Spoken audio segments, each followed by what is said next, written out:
guys, welcome back to another episode 12-inch Fanatic. Remember to subscribe. Today, we're going to be taking a look at another new release from MONDO. It is the M3GAN figure. Now, they just recently released the Thing, McCready, the figure, the character from the film. There was a pretty big chatter on the internet over the release of this figure because one, it's the first time that this company had released a 1/6 scale figure mainstream that really made an explosion. And a lot of people were wanting to have this figure in their lineup, but just with all the small batch and customs floating around costing too much money, it never really happened. Then that figure came out and it made it possible for everybody. But then since then, they announced the M3GAN figure that they just released, and now there is a pending pre-order for the guy from They Live. Is it They Live? Yeah. The film where he puts on the sunglasses and everybody's aliens. It's a pretty good film, kind of cheesy, especially the soundtrack, but pretty good film. Anyways, we're going to open this up. One of the things that confused me a little bit is if you looked at the initial photo releases, there were some conflicting faces that, I mean, they weren't all aligned. They didn't look like each other. It's almost like they had a few different batches of prototypes and they were trying to decide which they were when they were going to use, but they had done the photo shoot with all of them. Anyways, we're going to open this up. I don't know if it comes with a second head or maybe even a third head. I've been surprised lately with how many heads these figures are coming with. But let's crack this open and see what we got. All right. If you haven't seen this movie, by the way, I don't know why you're even watching this episode, but it's a great movie. And I can't decide which dance impresses me the most. The girl in M3GAN, the robot in M3GAN that danced in the hallway, that was very freaky but very good. Or Wednesday Addams in the TV show. I don't know. They were both very impressive. Anyways, on the back here, you got this photo here of the figure, another one here. That's very hard to make out. This is licensed by Universal, so officially licensed figure here. And then we have a window. So nothing really going on here except this pattern. And then we got the figure right here, but it's so wrapped up, you can't really see what's going on. So it kind of defeats the purpose of the window. But let's see what we got inside.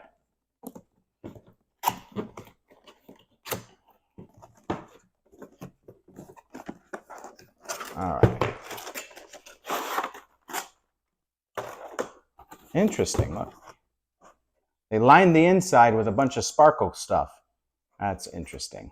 And it's getting on my fingers. I hate that. All right.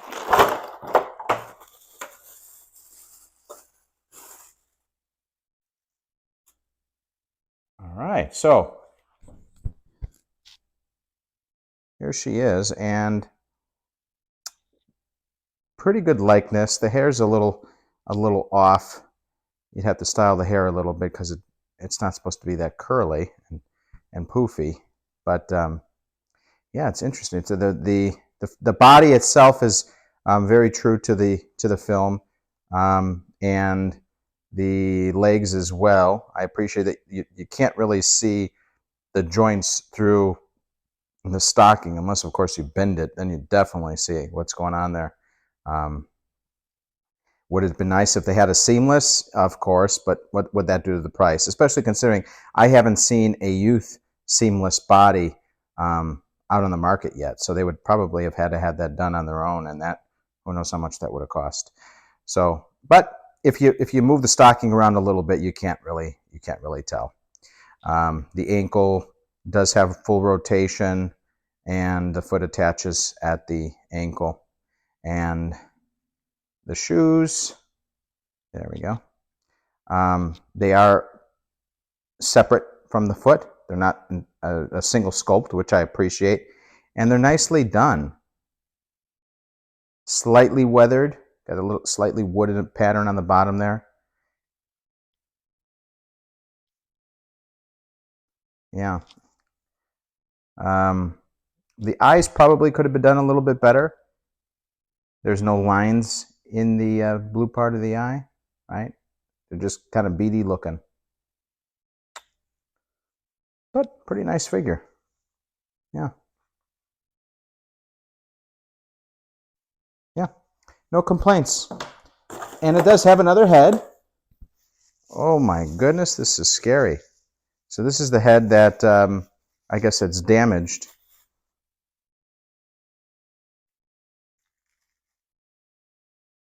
Oh, that's freaky looking. Ooh. If I saw that as a Halloween costume this year, I'd be pretty scared. Got the makeup fading. Oh man. Yeah, that's freaky. Pretty nice though. And I appreciate that they have this display here for it. So I wish more figures came with something like this, where you can, if they have multiple head sculpt options, you could have the alternate head sculpts on display right next to the figure. And this is a nice way to present it. There's even a slight rotation to the torso that's on display here. Very nice. And I guess you could insert some arms there if you had chosen. Or maybe this is just like uses the same mold as the body that they used, and they just did it in black. But appreciate that they have this. Okay, got a machete, and it's got some blood splatter on there. However, it's not made of metal, entirely plastic, but nice enough. It's got a shine to it like it's metal.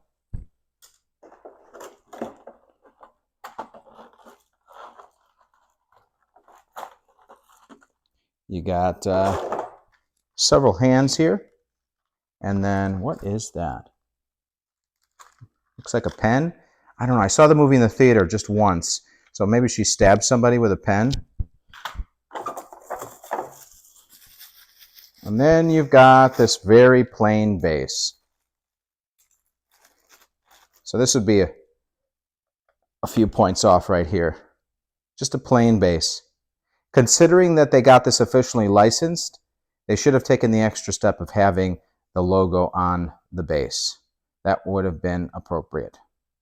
Because usually you would get a figure that doesn't have it simply because they don't have the licensing rights to be able to slap it on there. But in this case, they did have those rights. So I don't understand why they didn't go that extra step. But that's pretty much it. Let me set this figure up and give you my final thoughts. All right, so here she is all set up. For my final thoughts, I wanted to point this out. So one of the hands is very special because it's holding an ear. I'll get that in there. So that's pretty interesting, right? Anyways, so final thoughts about the figure. I decided to put her in a pose here like she's doing that dance in the hallway that I love. Overall, great figure. I think it probably costs too much. It's, if anything, the McCready figure that they just came out with cost less than you would expect, and then this figure followed up after it, and it cost more than you would expect. Yeah, not much to it. It does everything right, and I do appreciate that the body is done right. Like I said, I would have appreciated seamless there. Would have appreciated a base that had a logo on it. Would have appreciated if this was made out of metal. Yeah, otherwise, it's great. I love that this extra head comes with it. I'm going to give this figure a 9.0 out of 10. Good job, Manito. I look forward to getting the next one in the lineup. Thank you for watching, guys.